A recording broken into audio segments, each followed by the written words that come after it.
돈봉투 구속 기록. 오늘이 구속 갈림길입니다. 조금 전 송영길 전 대표가 영장실질심사에 출석했는데요. 전당대회 돈봉투 살포 개입 의혹을 받고 있죠. 8억대 불법 정치자금 및 4천만 원 뇌물수수 혐의도 받고 있습니다. 이미 이 돈봉투 혐의와 관련된 관계자들 다수가 구속이 돼 있고 현역 의원도 구속 기소된 상황입니다. 과연 유창훈 판사는 앞서 이재명 대표 영장을 기각했지만 송영길 전 대표에 대해서는 어떤 판단을 내릴까요? 유창훈의 선택은 이재명 대표에 대해서는 일단 기각, 강내구와 송영길 전 대표 박모 씨에 대해서는 영장을 발부, 이성만 의원에 대해서는 또 기각. 자, 일단 기준이 본인만의 기준이 있는 것 같습니다. 유창훈 판사는 본인만의 기준이 있는 것 같아요. 조금 전 영장 심사를 받기 위해 모습을 드러낸 송영길 전 대표의 모습도 비춰드리고 있습니다. 자, 아까 뭐 다 전해드렸으니까 정혁진 변호사님. 네네. 오늘 귀가할 수 있을까요? 그거 예측을 못 하겠어요. 다른 사람 같으면 아예 뭐 거의 90% 이상 그 집에 못 가실 겁니다. 날도 추워졌는데 큰일 났습니다. 제가 이렇게 말씀을 드렸을 텐데 워낙 유창훈 부장은 막 이리 튀고 저리 튀고 하는 분이라 왜냐하면 일관성 있게 기각하려면 쫙 기각을 하든지. 그런데 강내구도 구속영장 발부하고 박모 보좌관도 구속영장 발부하고 그러지 않았습니까? 그러니까 센 사람은 봐주고 좀 약한 사람은 집어넣고 그런 취향이 있나 그건 잘 모르겠고 그렇다라고 하면 송영길 전 대표는 몸통에 해당하는가 분신에 해당하는가 그거는 유창훈 부장만이 그 판단할 수 있는 영역이기 때문에 그 부분까지는 저는 도저히 예측이 되지는 않는데 중요한 건 뭐냐면 혐의는 중요한 거예요. 왜 혐의가 중요하냐? 뭐라고 이야기했냐면은 집권 여당의 당대표 경선 과정에서 저렇게 돈봉투를 전달하는 행위는 정당법 취지에 비추어서 굉장히 무거운 행위이다. 그다음에 뭐 저런 식으로 뭐 교통비 실비 이렇게 관행이라고 주장하지만 이건 인정할 수가 없고 당 내부 행사라고 하더라도 공정하고 깨끗한 선거가 필요한데 저런 식으로 그 돈봉투 돌리는 것은 대의제 민주주의와 정당제 민주주의의 근간을 훼손하는 것이고 다른 사람도 아니고 여당의 대표 지위에 있는 사람들이 죄의식이 없이 법을 무시하고 돈으로 선거의 투명성과 공정성을 침해하는 것은 마땅히 엄정하게 처벌받아야 된다. 이게 누구의 주장이냐면요.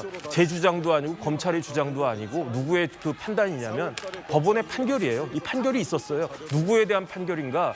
박희태 전 국회의장에 대한 판결이에요. 그런데 제가 봤을 때 이 박희태라고 하는 이름을 송영길로 바꾸면 똑같지 않습니까? 그런데 그럼에도 불구하고 영장을 기각을 시킬지 뭐 그렇다라고 하면 그건 뭐 판사님 마음이니까 뭐 억울하면 네가 판사해라 그렇게 이야기하면 저는 할 말이 없지 않을까 하는 생각이 드는데 한번 지켜보겠습니다. 어떻게 결과가 나올지. 일단은 유창훈 부장 판사의 선택, 오롯이 그 선택에 달린 건데 송영길 전 대표 측은 나 도주 안 한다라는 이야기를 밝히고 있는데 검사 측은 증거인멸의 우려가 있다라고 얘기하고 있습니다. 차명폰 얘기도 나왔고요. 검찰이 수사한 바에 따르면. 그리고 일단 외곽 조직, 먹사연의 하드디스크가 송 전 대표의 보좌관을 지시로 교체가 됐다는 점. 송 전 대표가 들고 다녔던 핸드폰 파리에서 귀국하면서 깡통폰을 제출했다는 점 등등을 들면서 증거인멸의 우려가 있다. 그렇기 때문에 구속 수사가 필요하다라고 검찰은 얘기하고 있는 상황인데 정혁진 변호사님, 네네. 도주의 우려가 없다라는 송영길 전 대표, 증거인멸의 우려가 있다라는 검찰. 아니 그 도망갈 우려는 없죠. 송영길 대표 뭐 얼굴도 저만큼 크신 것 같은데 어디 뭐 도망가겠습니까? 도망가면 다 잡히지. 그다음에 당 대표까지 하셨던 분이 뭐 도망가겠습니까? 외모의 특성은 구속 여부와 관련이 없기 때문에 외모에 대한 언급은 안 하는 걸로 하겠습니다. 아니 이게 잡히기가 쉽다는 이야기죠. 눈에 네. 확 띈다는 이야기지.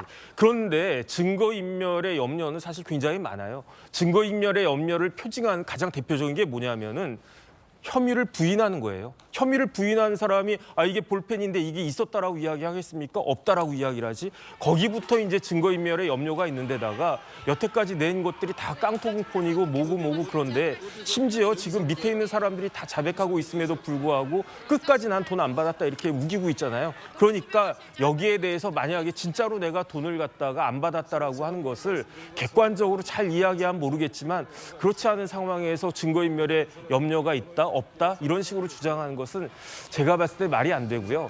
그다음에 국민의 한 사람으로서 불쾌한 것은 지금 윤관석 의원부터 다 인정하고 있지 않습니까? 그러면 최소한 저런 선거를 통해서 당대표가 됐던 송영길 전 대표 입장에서는 아무리 진짜로 제가 이제 100% 송영길 대표의 말을 믿어준다고 하더라도 아니 저런 부정한 선거를 통해 가지고 본인이 집권 여당의 당대표가 됐으면 국민들한테 사과 한마디는 해야 되는 거 아니겠습니까?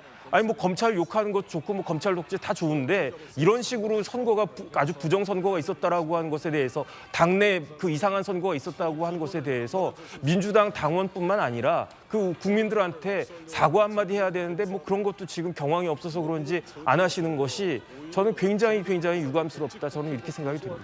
그런가 하면 송영길 전 대표는 영장 기각시킬 자신이 있다라고 앞서 밝힌 바 있습니다. 김용주 의원님, 네. 한 가지 흥미로운 점은 검찰에서는 진술을 거부했어요. 묵비권을 행사했고 급기야 검찰이 사주는 밥도 안 먹겠다라며 검찰 조사 받다가 나와서 낙지 비빔밥 먹고 들어가시잖아요. 네. 그런데 조금 전에 판사님 앞에서는 겸손하고 성실하게 진술하겠다라고 이제 선택적 진술에 대해서 얘기했는데 저 전략이 좀 효과적일까요?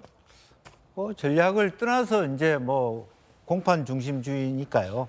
앞에서 검사 앞에서 얘기한 것이 중심이 되는 게 아니라 판사 앞에서 정확하게 검찰도 공소장을 제대로 잘 써서 충분한 판사를 설득하는 부분이고 또 송영길 대표도 송영길 대표 나름대로의 정당한 소명을 해야 되는데 지금 송영길 대표의 여법은 전혀 다른 말을 하잖아요.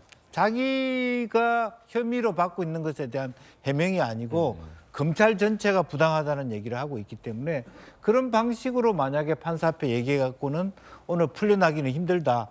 그렇게 보고요.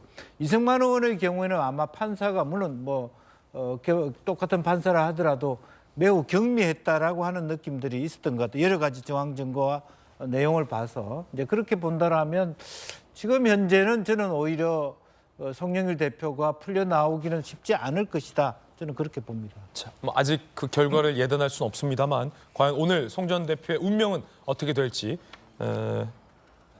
기다려 보겠습니다.